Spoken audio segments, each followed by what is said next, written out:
Welcome to Hood Champion Boxing and Sports. In boxing, you find a way to win or you find a way to lose. So the latest retirement announcement by Tyson Fury has prompted action by his last remaining tie to the sport. It's also, in my opinion, it significantly impacts the importance of, several heavyweight fights. Several heavyweight fights, but three relevant fights that are going to be coming up in the next, 9 weeks. So there's been a 2-week deadline issued by the WBC for Fury to confirm in writing his official status to the sport. Now, we know Fury has been back and forth on being retired, not retired. He wants to be undisputed. He doesn't. He's held all the belts, so in his mind, he's kind of been undisputed in a weird way. But the reality is he has never held that distinction, although he's held all the belts. So the WBC, I think, they're giving him an opportunity to change his mind. And I think he's going to wait up until the last minute or the last second of that 2-week deadline for him to come back and say, okay, I'm unretiring again for like the third time. But the unbeaten lineal,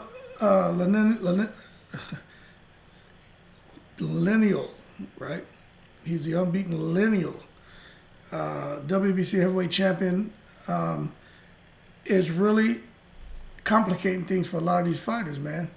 And he keeps saying he's forever done with the sport. And he doesn't want to go into the sport past his 35th birthday. His wife is giving him some pressure. His kids are giving him pressure. And he feels like he just doesn't have much left. But this is the thing. The WBC, man, has been in communication with Tyson Fury, his promoters, regarding his status as a heavyweight champion. And Mauricio Suleiman and Bob Arum have a pretty good relationship. And I genuinely feel Suleiman doesn't want to let Tyson Fury relinquish the WBC belt. I don't feel he wants to. There's no way in the world he can want him to relinquish the belt when he's given him, first he gave him all the time in the world he wants.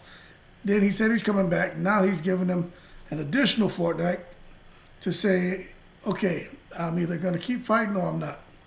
And I really feel Suleiman wants Tyson Fury to hold on to that belt and go for the undisputed.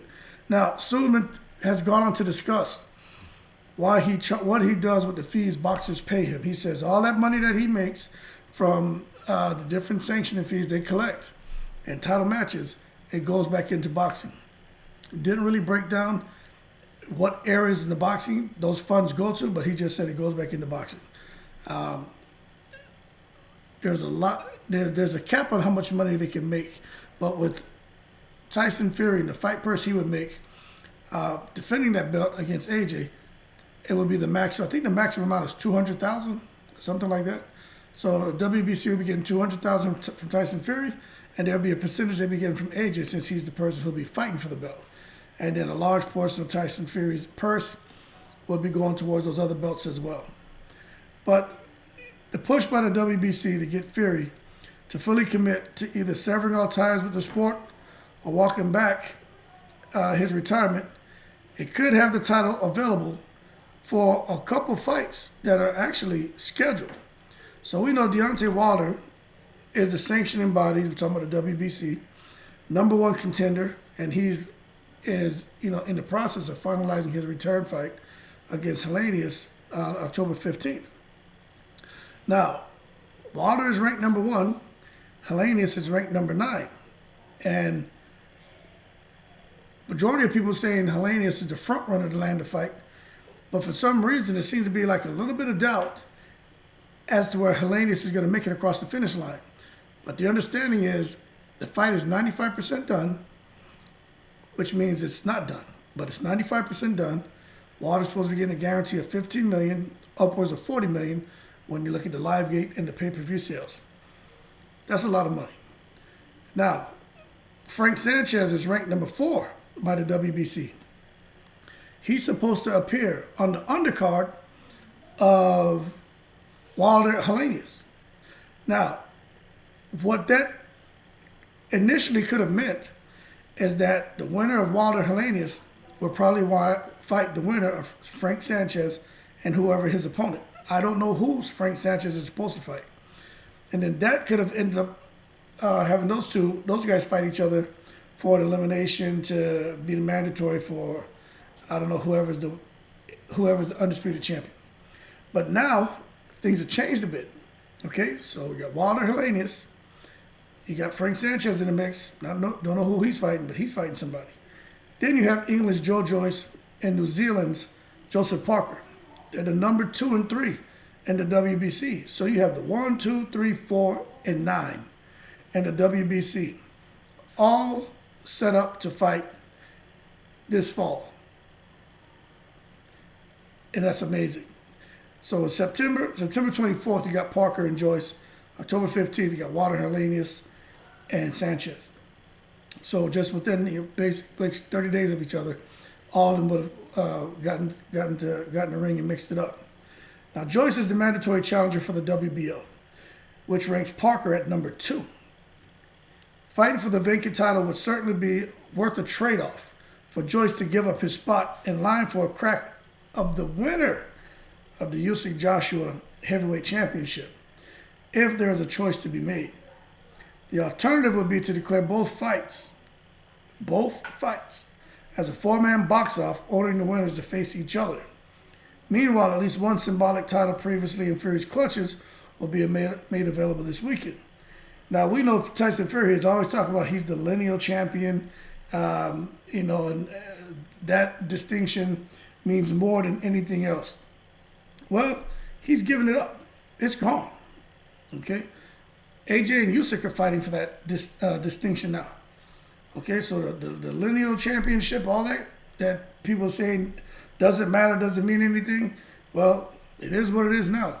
So that's going to be on the line in the Usyk Joshua rematch, as well as the WBA, IBF, WBO, and IBO titles are going to be on the line. Now, Fury won the WBC and ring heavyweight title in a 7th-round knockout of Deontay Wilder in the February 2020 rematch at the MGM Grand Garden in Las Vegas. Now, what that did was help to reestablish the heavyweight championship lineage, which was broken following his retirement the first time in 2016. Remember, he had the 2-year suspension, then he had the drug test problems. So when he came back and got in there with Deontay Wilder, he was able to kind of reestablish himself as a lineal champion. So two title defenses have followed for the unbeaten 6'9" heavyweight, both inside the distance. Now, Fury did survive a couple knockdowns and went on, to a couple knockdowns in the first fight and went on to, clip Wilder in the second and third fight. Those were epic fights, a wonderful trilogy, one of the best trilogies we've probably seen in boxing. But where we are now with Fury is trying to figure out what this guy is really going to do, especially coming off the 6th-round knockout of his fellow countryman and former stablemate Dillian White, where he clipped him this past April 23rd, and there were almost 100, there was 94,000, almost 100,000 people at Wembley Stadium. 100,000, oh, you believe that? And immediately after the fight, if you watched it, you all know Fury said he's done, he's retired, he promised his wife he wouldn't do it again. They interviewed her at the end. She said he would probably come back for the undisputed championship fight, which it looks like he's probably going to do that. He's just kind of playing us all right now. But that being said, most observers dismissed the claim. Such skepticism validated when talks surfaced of his fighting later this year. And people want to see him getting there with the winner of Usyk and AJ. People want to see that more than Wilder because of what Tyson Fury has been able to do as far as re-emerging after the layoff, reinventing himself, the epic wins over Wilder, the epic win over Dillian White. They want to see if he can really get in there and do the business against Usyk or AJ. But the thing is, and as only Fury can do, he just took a drastic detour from that conversation and he said, hey, I'll come out of retirement, but I want to fight Derek Chisora. Like, out of left field. Said he wants to fight Derek Chisora. Now, we know Derek Chisora had a pretty good win against Pulev. Said he wants Wilder. But Fury threw it out there to him. If Derek Chisora would have accepted the $2 million fight purse that Fury was going to give him, the fight would have been made. But Derek Chisora wants more money, and Tyson Fury doesn't want to give him that. He said, I beat him twice already. I'm doing him a favor. He gets an opportunity to fight for this WBC belt. But what that was, in my opinion, it was just a chance for Tyson Fury to stay busy, get an easy win, and then be ready for the winner of AJ and Usyk.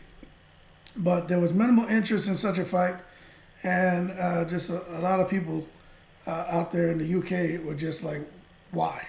You know, just they realized that Chisora really presents no challenge at all to Tyson Fury. So anyway, Tyson Fury got frustrated with Derek Chisora not taking the fight, and then Tyson Fury goes on and then he announces his retirement again. So it's really, really frustrating to see where we are now. But my thing is with Deontay Wilder and Helenius, Joyce and Parker,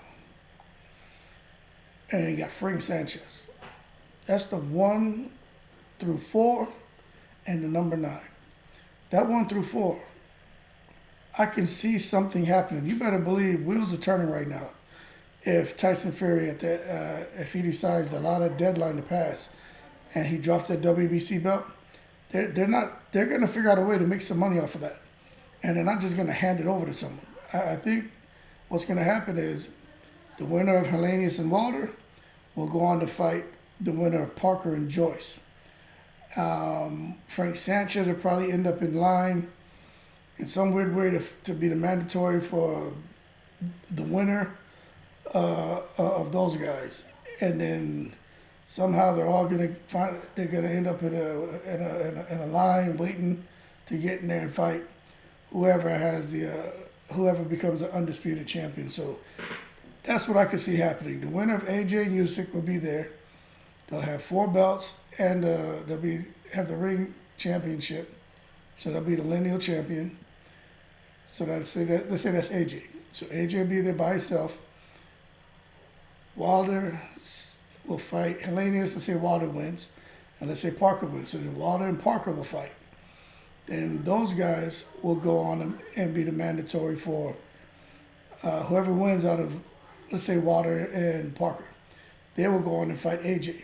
Well, then Frank Sanchez will be the mandatory for the winner of that fight. So it'll be, let's say it'll be AJ beats Usyk, then Wilder beats Helenius, Parker beats Joyce. So Wilder and Parker would fight. They would win and become the mandatory to AJ. Well, Frank Sanchez would be there, the mandatory for the winner of that fight. Confusing as hell, right? But that's how I see it all playing out. I really do. And, I think it's a good thing. I think it's a good thing. Let those guys get in there and mix it up. But at the end of the day, for us, it's good. It's exciting. For the fighters, it sucks. Because you still have the person who it sucks the most for is whoever wins between AJ and Usyk. Because you have all these damn mandatories. And you got to fight them or you give up the belt or go to purse bid. And when you go to purse bid, it just sucks. Because the purse is never going to be handsome. It's always going to be some lowball type deal. And they're just going to end up having to accept something from a purse bid that they don't want. So they end up going and either paying a step aside fee or they make a fight happen that really they probably prefer not to fight. And that's something that AJ has had to do, fight his mandatories, which he's done. But it got us good fights, and it helped to really strengthen his resume. But that being said, that's the latest and greatest. I do think it's getting a little interesting, but Tyson Fury may just be sitting back just kind of laughing in his little chair, just kind of how he's yo-yoing everybody by holding on to that WBC belt and dangling that carrot in front of everyone as far as he's going to retire, he's not going to retire, he doesn't care, he does care. But at the end of the day, it looks like Wilder may be getting a little closer to getting himself back to fighting for that WBC belt. And I'm going to tell you right now, if Wilder was to fight Joseph Parker, it's not an easy fight. But I would say Wilder should be able to clip Joseph Parker and get him out of there. Wilder still has that power, man, but he's got to be committed. But if Wilder comes and gets him out of there, then we eventually see Wilder and AJ, and that would just be an amazing fight. The thing is, I don't know if Wilder would want to go to Saudi Arabia. I don't. That's where you start having problems, because AJ doesn't care about going to Saudi Arabia. Usyk doesn't care. Wilder, I can't see him wanting to go fight in Saudi. I know he said he would. I don't think he'd want to go do that. But if they're going to pay each of them $150 million each or $200 million each, they have the money to do it. Can you imagine that? You have to consider it.